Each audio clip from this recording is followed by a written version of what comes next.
તારે કંપનીની ઓળખ સંસ્થાની ઓળખ આપણે બેહેલા છે એવું લાગે તો મારે તો સેલ્ફી ફોટો પાડી લઈને કામ વાંધો છે તારી ગાડી ઉસકી લઈ જાવ અરે બધું આપા ગાડીનું ટેન્શન લેજો બોલ ગાડીને આરસી બુક આપી જાવ તારી ગાડી ઉસકી લઈ જાવ ગાડીને આરસી બુક આપી જાવ તું કે જ આપી જાવ પાકો તું હમણાં કહેતો હોય તો હમણાં ચેક આપી જાવ બરોબર કેમ આ 100% ભરોસા એના માટે છે કે અમારી ઓફિસ પર માલ પડ્યો જ છે ને એચી મારો મારી કોઈ સંસ્થા સગી નથી મેં મારા પેટના રોજી માટે કરતો છું તારા પરથી મને પણ કમિશન મળતું છે આ કમિશન માટે કરતો છું પણ ભરોસો એના માટે છે કે ત્યાં સામાન પડેલો છે હું વેચી મારું તમને એવું લાગે તો સોનગઢ દુર્ગા કોમ્પ્લેક્સ નવાપુરના ઓફિસે આવી જજે જોઈ લેજે એટલે એટલા માટે કહ્યું શું કે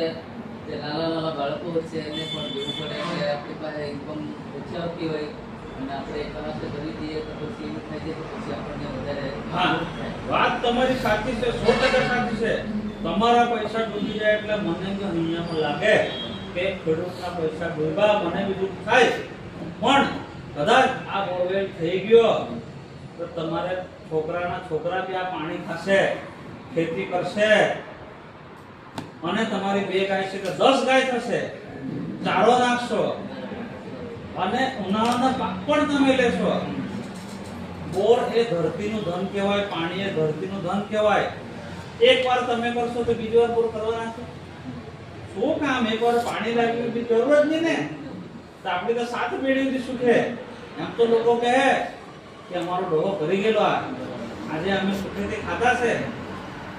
તો વિચાર કરો આ બોરવેલ એક એવી વસ્તુ છે કે તમારી જિંદગી બનાવી નાખશે હા એટલું કરું કે ગેરંટી હું લેવ છું બાકી 20,000 રૂપિયા જેટલું તમને ડિસ્કાઉન્ટ મળવાનું છે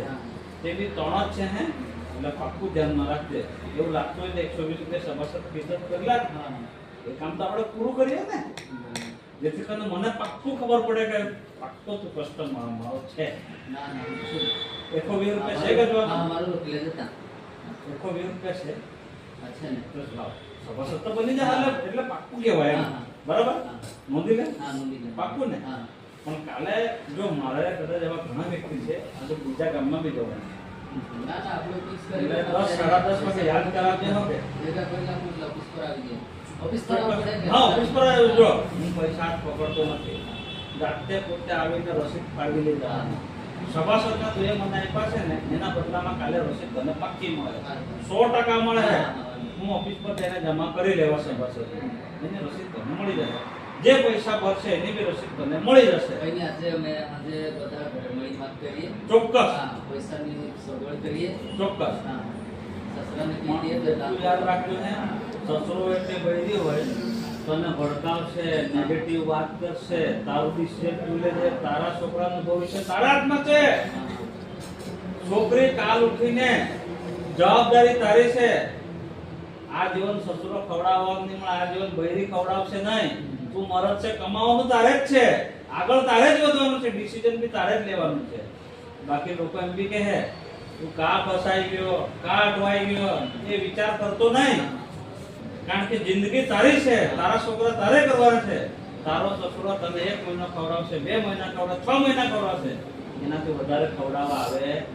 નહીં એવા દાખલા મેં જોયેલા છે એટલે કહેતો છું હો બાકી તો ભવિષ્ય તારા હાથમાં છે તો ચાલો હું રજા લેવા મારે બીજે કે જવાનું છે હા મળી ચાલો હા મળી